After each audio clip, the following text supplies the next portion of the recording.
Hello and welcome to another episode of Rising Inc. I'm Sean Helton and I'm here today with Mary Lopez and Arni Mendez. Both are involved in the tattoo industry and are here to discuss with us their experiences. Thanks for being here, guys. So, how were you both introduced to the tattoo industry?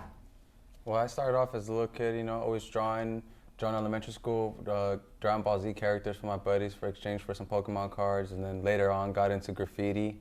And then one of my coworkers, he started tattooing himself a lot, and he didn't have much of an artistic background, so as soon as he sold his machines and his equipment, I jumped on it, and then I asked one of my friends, Desiree, to tell her dad, if he can give me an opportunity at his shop, and she did. And she gave me a day to show up. I just never left. Nice, awesome. How about you? As a child, I just always grew up knowing I wanted tattoos. In elementary, I would wear the washable water tattoos, and then in high school, when I started taking art classes and stuff myself, I started to just randomly draw on my skin with pens and whatnot. Knowing my family wouldn't approve of all of the artwork, I decided to wait till I was 18 to start actually getting it done on myself. Okay, cool. And I know you guys are dating. Did you guys meet at the shop? We met at the shop. Okay. Yeah, we initially met when I was my senior year of high school. He was in one of my science classes.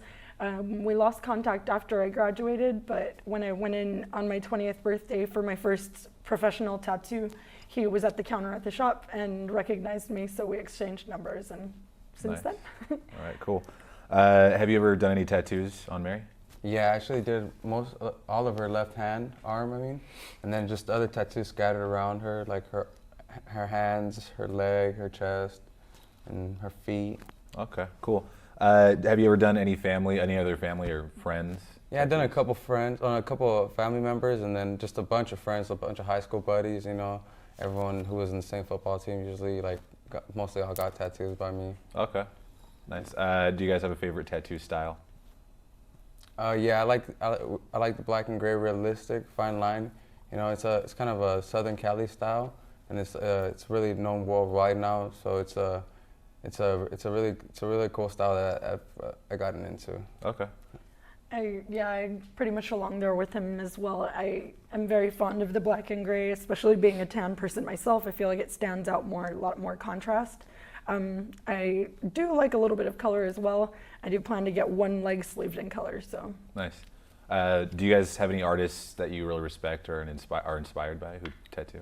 Yes, one of the biggest ones would be my Boston mentor, Jose Lopez.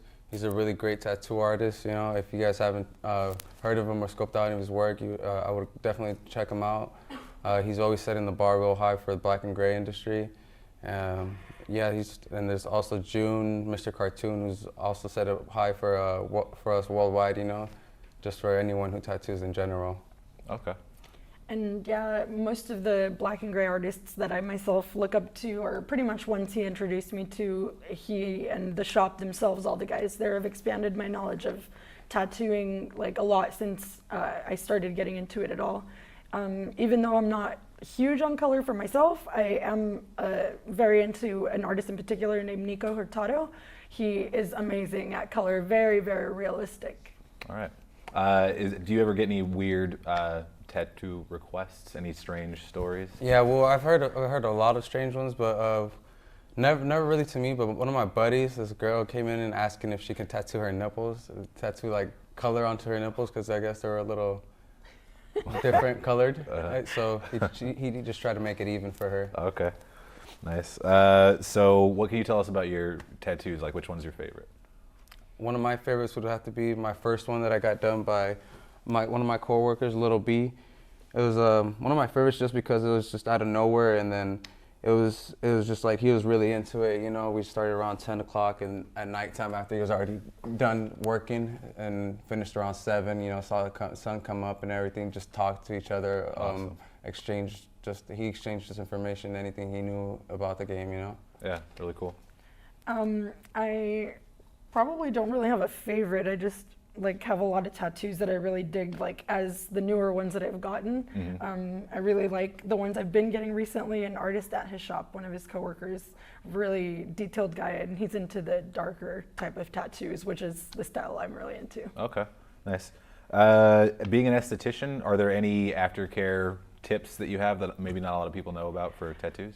Well, I feel like the tattoo artists themselves, especially the guys at Lowrider, they're very knowledgeable of the aftercare. They're very informative when letting their customers and clients know how to take care of everything. They provide even some like instructions for them and stuff.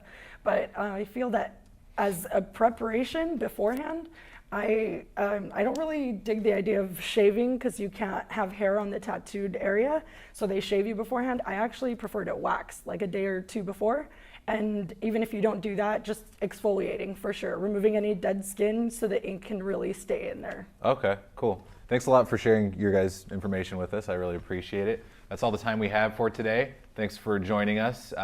Come back next week when we'll have Chris Notch and get a female artist perspective on the tattoo industry. Until next time, I'm Sean Helton. Have a nice night.